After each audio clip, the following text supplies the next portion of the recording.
Hello friends, नमस्कार, welcome back. ये हमारा पीटी 365 इकोनॉमिक का पहला वीडियो है। पहला जो टॉपिक है वो ग्रोथ, डेवलपमेंट एंड पॉवर्टी से रिलेटेड है। Let us start. जीडीपी क्या होता है? GDP is market value of all final goods and services produced with in A territorial boundary for a 1 year. तो ये जीडीपी होता है कि गुड्स एंड फाइनल सर्विसेज की कितनी किसी भी कंट्री में फाइनल वैल्यू उसका कितना सम आ रहा है विद इन 1 ईयर। एक साल का टाइम पीरियड हम जनरली लेते हैं कैलकुलेट करने के लिए। 3 तरीके से जीडीपी को कैलकुलेट किया जाता है। आउटपुट मेथड, यानी कि जीडीपी फैक्ट्री का आउटपुट निकाला जाता है, कितना फैक्ट्री प्रोडक्ट से आ रहा है। इनकम मेथड, इसमें फैक्टर ऑफ प्रोडक्ट्स, प्रोडक्शन के फैक्टर्स होते हैं, उनका इनकम कैलकुलेट किया जाता है। थर्ड इज एक्सपेंडिचर मेथड और कंजम्पशन मेथड, C+G+I+X वाला जो गवर्नमेंट का एक्सपेंडिचर होता है वो वाला। जीडीपी क्या होता है? GDP is equal to GVA. GDP is equal to GVA plus net product tax minus net product subsidy. GDP is equal to GVA plus net product tax minus net product subsidy. जो product tax है और product subsidy है वो volume पे depend करते हैं, production of volume पे depend करते हैं, जबकि प्रोडक्शन टैक्स होता है वो वॉल्यूम ऑफ प्रोडक्शन पे डिपेंड नहीं करता है। जीवीए क्या होता है? GVA is total value of goods and services produced with in a country after deducting the input cost. जो रॉ मटेरियल कॉस्ट लग रही है उनको सब डिडक्ट करने के बाद में जो बच जाता है वो जीवीए होता है। तो जीवीए सेक्टरली हर एक सेक्टर का अलग अलग कैलकुलेट किया जाता है। जीडीपी और जीवीए का अभी जो बेस ईयर है वो कितना है? 2011-12 है। 2015 में method of GDP calculation government के द्वारा चेंज किया गया था, ताकि इसको इंटरनेशनल सिस्टम है जो कि United nation system of national accounts, United nation system of national accounts है 2008 वाला, जो कि यूएनएससी ने अप्रूव कर रखा है। उसको अलाइन करने के लिए इंडिया का जो जीडीपी कैलकुलेशन वाला मेथड है उसको इंटरनेशनल लेवल पे बराबर आ जाए, तो उसके लिए ये चेंज किया गया था। बेस ईयर को 2011-12 बना दिया गया है, ठीक है। एंड जीवीए कैलकुलेट किया जाता है 8 सेक्टर्स के लिए। 8 सेक्टर्स के लिए जीवीए को हम कैलकुलेट करते हैं। जीवीए एस्टिमेट है वो रिलीज किए जाते हैं क्वार्टरली एंड एनुअली। तो क्वार्टरली एंड एनुअली जीवीए जो जीडीपी वाले एस्टिमेट्स है वो कौन रिलीज करता है? एनएसएस रिलीज करता है, नेशनल स्टैटिस्टिकल ऑफिस, जो कि सीएसओ को मर्ज करके बनाया गया था। देन 8 सेक्टर कौन कौन से हैं जो कि जीवीए, जिनके लिए हम जीवीए निकालते हैं? Agriculture, forestry and fishing. दूसरा है mining and quarrying. Third is manufacturing. Fourth is electricity, gas and water. Fifth is trade, hotel, transport and communication. Sixth is finance, real estate, professional services. सातवां है construction. आठवां है public administration and defence. तो इन 8 sectors के लिए हम क्या है? जीवीए कैलकुलेट करते हैं, एनएसओ कैलकुलेट करता है। देन अगला जो टॉपिक दिया हुआ है ग्रीन जीडीपी। ग्रीन जीडीपी क्या होता है? इसमें हम जो इन्वायरमेंटल फैक्टर्स है उनकी जो एक्टिविटी है उनको हम जीडीपी निकालते समय अकाउंट में लेते हैं। तो environmental factor are taken into account while calculating the GDP, ठीक है। इन्वायरमेंटल फैक्टर क्या है? कितना इन्वायरमेंटल डिग्रेडेशन हो रहा है, कितने हम नेचुरल रिसोर्सेज का यूज कर रहे हैं, कोल का कितना यूज कर रहे हैं। ये कंसेप्ट दिया गया था ग्रीन जीडीपी का यूनाइटेड नेशन के द्वारा इन 1993 में। तो इस ग्रीन जीडीपी को कैलकुलेट करने के लिए एक सिस्टम होता है यूनाइटेड नेशन का, जिसका नाम है natural capital accounting and valuation of ecosystem services. तो NCAVS, natural capital accounting and valuation of ecosystem services. ये सिस्टम डेवलप किया गया था, यूनाइटेड नेशन ने डेवलप किया है। यूरोपियन यूनियन ने भी इसको सपोर्ट किया था। United nation and European union ने मिलकर इस सिस्टम को बनाया है। ये 2017 में ये सिस्टम बनाया गया था। एंड इसमें जो इकोसिस्टम प्रोसेस है उनको कैसे अकाउंट करना है, उनका क्या इकोनॉमिक वैल्यू हो सकता है, उसको हम मोनेटाइजेशन में कैसे दिखा सकते हैं अकाउंट्स में, उसी के बारे में ये बात करता है। तो हमारी जो ministry of statistics programme implementation है, मोस्पी है, वो ग्रीन जीडीपी निकालने के लिए इसमें पार्टिसिपेट करने की कोशिश करती है। देन GSIF नेक्स्ट है, इसमें दिया हुआ है ग्रीन जीडीपी को निकालने के लिए गवर्नमेंट ऑफ इंडिया ने क्या है एक और प्रोग्राम चलाया है जिसका नाम क्या है? Green accounting for Indian states and union territories. तो इसका फुल फॉर्म क्या है? GAISF फुल फॉर्म है green accounting for Indian states and union territory. उसमें सेंटर बताता है इन स्टेट्स और यूनियन टेरिटरीज को एक फ्रेमवर्क दिया गया है कि उसमें उनके नेशनल इनकम में कैसे आप ये इंक्लूड कर सकते हो ग्रीन जीडीपी को। Next is green environmental product. Green environmental product है वो न्यूज में रहा है, तो उत्तराखंड ने कहा है कि वो भारत में मेजर करेगा पहली बार ग्रीन इन्वायरमेंट प्रोडक्ट को। एक next topic is Kuznets curve. Kuznets curve क्या होता है? ये इन्वायरमेंटल कर्व होता है जो कहता है कि जैसे जैसे इसमें यहाँ पे एक साइड में इधर में जीडीपी है और इधर में पॉल्यूशन है, जैसे जैसे जीडीपी इंक्रीज होती है तो वो एक इन्वर्टेड यू शेप कर्व आता है पॉल्यूशन का। पहले क्या है, पॉल्यूशन इंक्रीज होता है जैसे जैसे रिसोर्सेज का यूज बढ़ता है इकोनॉमी में, उसके बाद में टेक्नोलॉजी इतनी ज्यादा डेवलप हो जाती है कि वो पॉल्यूशन बाद में डिक्लाइन करना स्टार्ट हो जाता है। तो कुजनेट कर्व क्या है? एक इन्वायरमेंटल कर्व है जो कि रिलेशन बताता है किसका? पॉल्यूशन का विद रिस्पेक्ट टू जीडीपी, या फिर आप इन्वायरमेंटल ग्रोथ कह सकते हो। Next is United Nation development programme UNDP. UNDP create किया गया था 1965 में, ठीक है। यूनाइटेड नेशन डेवलपमेंट प्रोग्राम आया था 1965 में। इसको बनाया गया था, दो इंस्टीट्यूट हैं उनको मर्ज करके यूएनडीपी का फॉर्मेशन हुआ है। तो दो इंस्टीट्यूशन कौन कौन से हैं? United Nation expanded programme, United Nation expanded programme of technical assistance जो कि 1948 में बना था, एंड दूसरा प्रोग्राम है यूनाइटेड नेशन स्पेशल फंड 1958 में जो बना था। इन दोनों को मर्ज करके 1965 में यूनाइटेड नेशन डेवलपमेंट प्रोग्राम का गठन किया जाता है। अब यूनाइटेड नेशन डेवलपमेंट प्रोग्राम का नाम से देखो तो डेवलपमेंट को प्रमोट करेगा, ये डेवलपमेंट को प्रमोट करेगा तो उसको पॉवर्टी को रिडक्शन होगा, ठीक है। तो इसका जो मैंडेट है वो क्या है? डेवलपमेंट को प्रमोट करना है, पॉवर्टी को रिड्यूस करना है, build democratic governance world wide है। जो बहुत सारी कंट्रीज हैं जहां पे टोटलिटेरियन या फिर ऑथोरिटेरियन रेजिम है, वहां पे डेमोक्रेसी को बढ़ावा देना है, रूल ऑफ लॉ को इन्फ्लुएंस कराना है, देन इंक्लूसिव इंस्टीट्यूशन बनाने में हेल्प करना है। तो यूएनडीपी का काम क्या है? Ending the poverty, building democratic governance, rule of law को प्रमोट करना है एंड इंक्लूसिव इंस्टीट्यूशन को प्रमोट करना है। तो इसमें लगभग 170 कितने मेंबर है? 170 मेंबर अभी करंटली है। इंडिया यूएनडीपी का पार्टनर है। तो ये यूएनडीपी पब्लिश करता है ह्यूमन डेवलपमेंट रिपोर्ट, ठीक है। यूएनडीपी पब्लिश करता है ह्यूमन डेवलपमेंट रिपोर्ट, ठीक है। 2021-22 वाली है, उसका टाइटल क्या है, थीम क्या है? ह्यूमन डेवलपमेंट रिपोर्ट 2021-22 वाली की थीम क्या है? Uncertain time unsettled life. तो 2021-22 वाली की थीम्स है uncertain time unsettled life, uncertain times unsettled life is human development report 2021-22 वाले की थीम है, ठीक है। पहली बार ये कब आई थी? ये रिपोर्ट ह्यूमन डेवलपमेंट रिपोर्ट आई थी पहली बार 1990 में, 1990 में आई थी। इंडिया का ह्यूमन डेवलपमेंट रैंकिंग कितना है? 132 आउट ऑफ 191 कंट्रीज। 191 में से हमारी जो रैंकिंग है वो 132 है, ठीक है। तो ह्यूमन डेवलपमेंट रिपोर्ट के 3 डायमेंशन होते हैं, कौन कौन से हैं? Long and healthy life, second is access to knowledge and third is standard of living. तो ये 3 पैरामीटर्स पे, ये 3 डायमेंशन पे इन पैरामीटर्स को कैलकुलेट करते हुए ह्यूमन डेवलपमेंट इंडेक्स को कैलकुलेट किया जाता है। तो हेल्थ में हम देखते हैं लाइफ एक्सपेक्टेंसी कितनी है, life expectancy. Access to knowledge में हम मेजर करते हैं expected year of schooling and mean year of schooling. तीसरा है standard of living. Standard of living में क्या देखते हैं? Gross national income per capita कितना आ रहा है। तो 3 चीजें हम मेजर करते हैं एसटीआई में, health, knowledge and standard of living. Health को किससे मेजर करेंगे? लाइफ एक्सपेक्टेंसी से, कितने साल आप जिंदा रह सकते हो, आपको जिंदा रहने की प्रोबेबिलिटी क्या है, कितने साल तक रह सकते हो, ठीक है। Then access to knowledge, expected year of schooling and mean year of schooling. अभी भारत में एक्सपेक्टेड ईयर ऑफ स्कूलिंग है, कोई भी बच्चा स्कूल में जाता है तो कितने साल के वो स्कूलिंग करेगा, तो उसका है 11.9 ईयर है, 11.9 ईयर, 11.9 साल की क्या है उसकी एक्सपेक्टेड ईयर ऑफ स्कूलिंग है। And mean year of schooling है वो लगभग कितना एक्चुअल में करता है, वो है 6.7 ईयर, 6 से 6.7 साल वो मीन ईयर ऑफ स्कूलिंग है, ठीक है। स्टैंडर्ड ऑफ लिविंग को हम मेजर करते हैं ग्रॉस नेशनल पर कैपिटा से। इसको हम देख सकते हैं बजट में ये दिया होगा इसकी वैल्यू।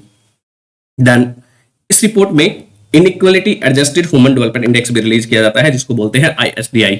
दूसरा है इसमें एक और इंडेक्स रिलीज किया जाता है जिसका नाम क्या है? Gender development index. तो जेंडर डेवलपमेंट इंडेक्स भी रिलीज किया जाता है, मेंस के लिए अलग निकालते हैं एंड वुमेन के लिए अलग निकालते हैं, फिर उन दोनों को कंपेयर करते हैं, ठीक है, जेंडर डेवलपमेंट इंडेक्स में। तो जेंडर इनइक्वालिटी इंडेक्स है एक। तीसरा इसमें एक और निकाला जाता है यूएनडीपी के द्वारा, जेंडर इनइक्वालिटी इंडेक्स, ठीक है, GII। इसको 3 डायमेंशन में निकाला जाता है। कौन कौन सी? जेंडर इनइक्वालिटी इंडेक्स की 3 डायमेंशन कौन कौन सी है, याद होनी चाहिए। Reproductive health, empowerment and labour market.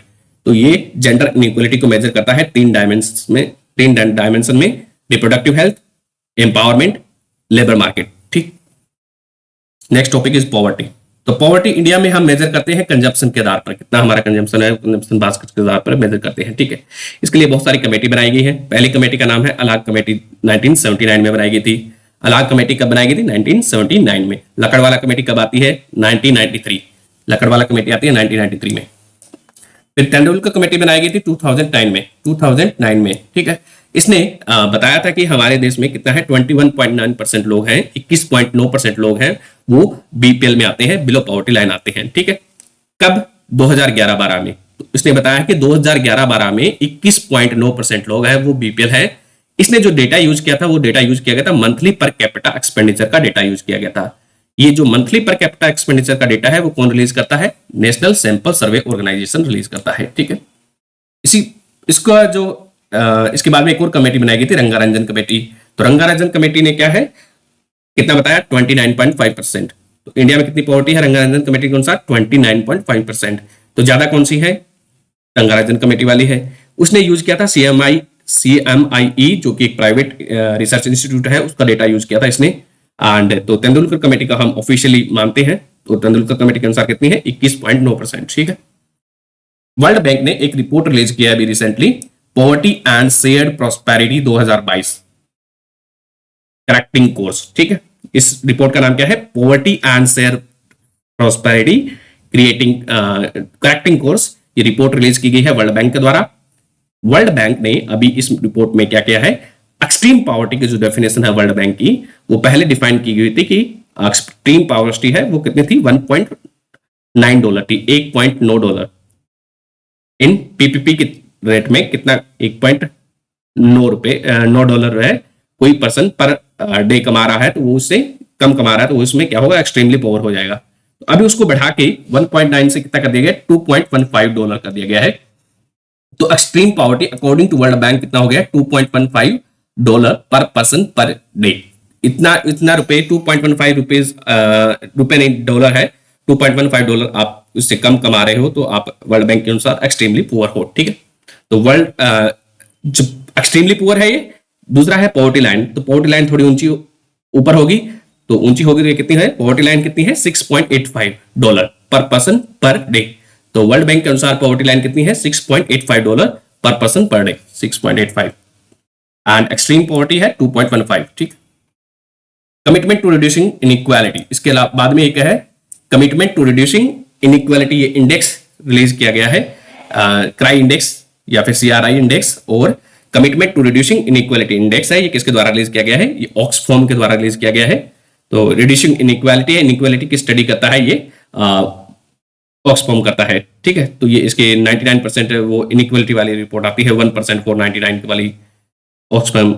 And ये एक डेवलपमेंट फाइनेंशियल इंस्टीट्यूशन है। इंडिया की इसमें commitment to reducing inequality index में कितनी रैंकिंग आई है? 123.23, 123 रैंक दी है इसने ऑक्सफॉर्म ने। नेक्स्ट इज पॉवर्टी एस्टिमेशन की 3 अप्रोचेस यहां पे हम डिस्कस करेंगे। पहला है वेलबींग अप्रोच। वेलबींग अप्रोच किसने डेवलप की थी? एरिक अलार्ड ने डेवलप की थी, एरिक अलार्ड। तो इसके अनुसार वो कहता है कि आपके पास कितना सामान है, having, loving and being, 3 dimension में हम वेलबींग चेक करते हैं। हैविंग यानी कि आपके पास कितना सामान है, कितना प्रॉपर्टी है आपके पास। दूसरा लविंग है, आपके सोशल रिलेशंस कितने अच्छे हैं, सोशली कितना है। और तीसरा है बीइंग, बीइंग यानी कि स्पिरिचुअली आप कितने डेवलप्ड हो, वो देखता है वेलबींग अप्रोच में। दूसरा है कैपेबिलिटी अप्रोच है, वो डेवलप की गई थी अमर्त्य सेन के द्वारा।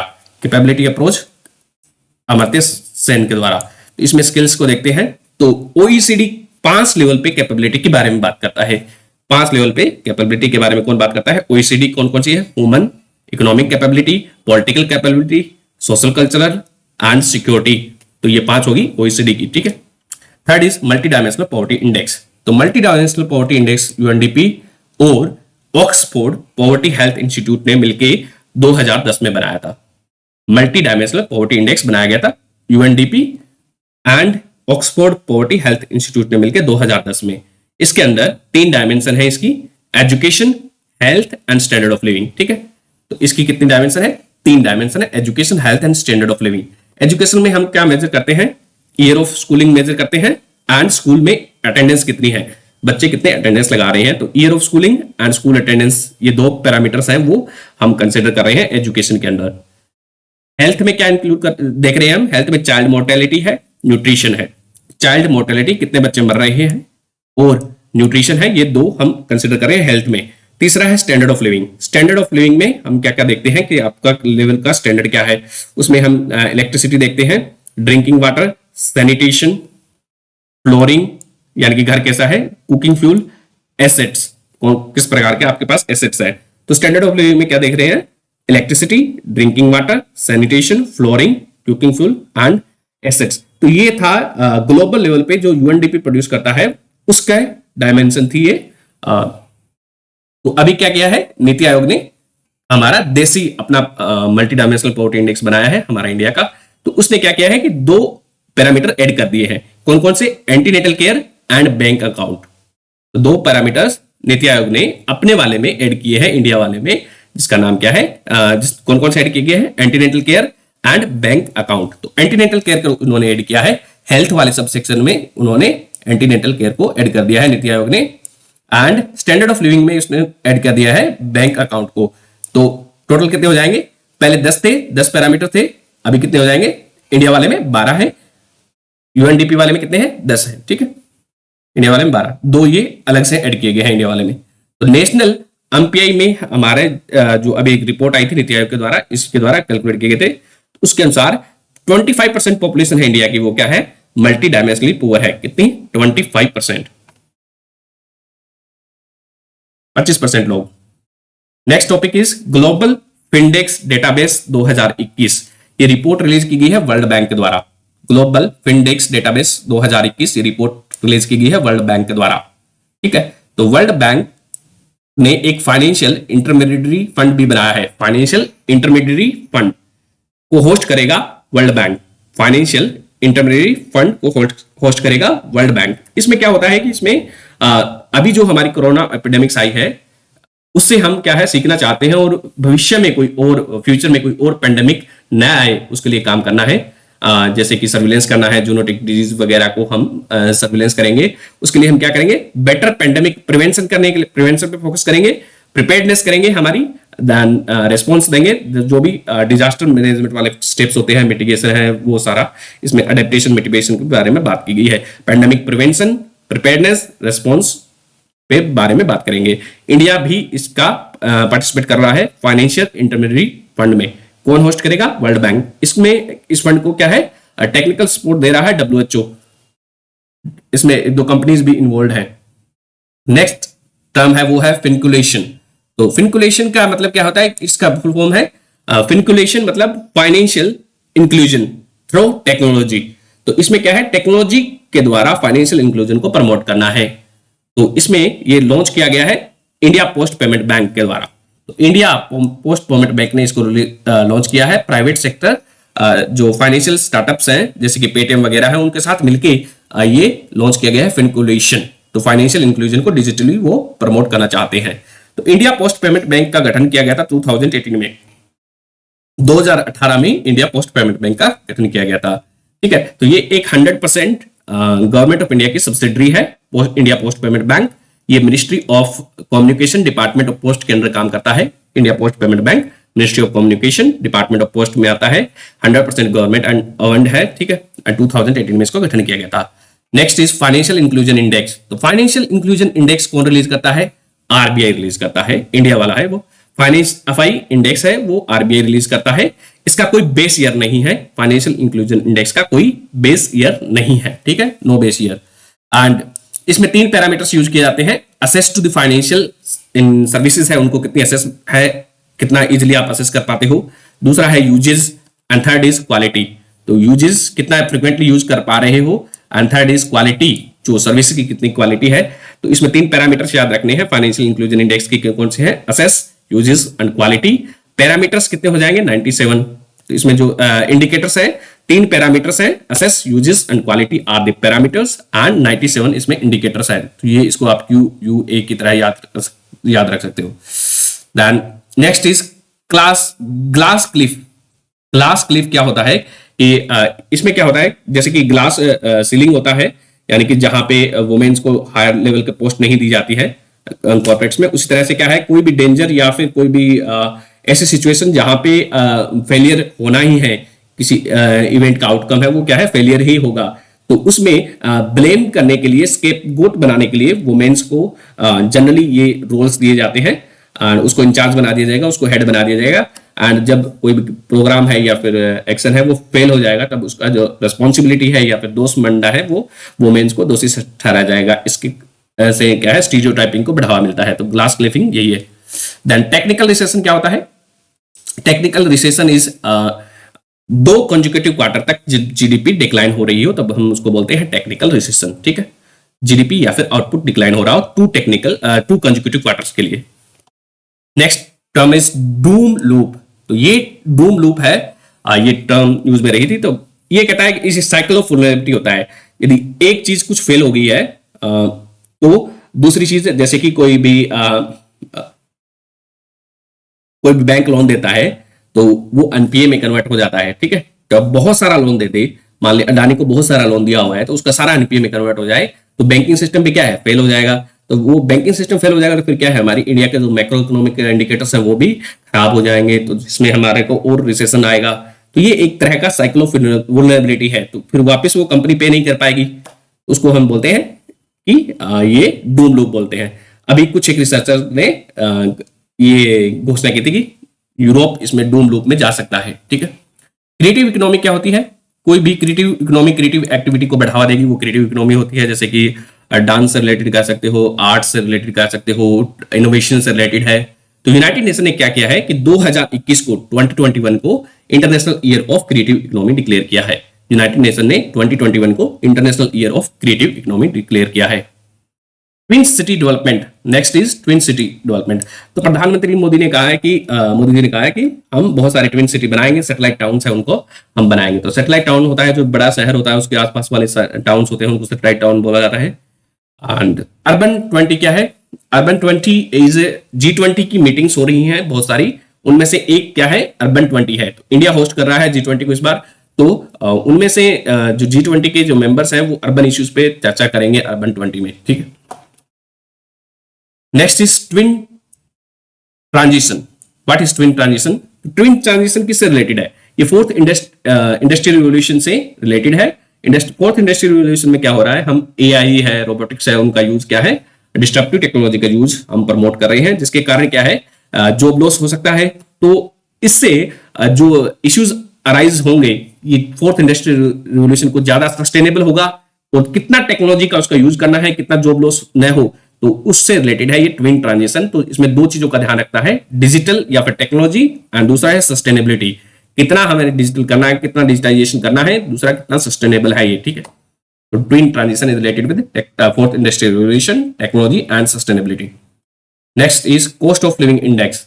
कॉस्ट ऑफ लिविंग इंडेक्स 2022 ये किसके द्वारा रिलीज किया गया है? इकोनॉमिक इंटेलिजेंस यूनिट के द्वारा रिलीज किया गया है, जो कि एक रिसर्च बेस्ड ऑर्गेनाइजेशन है।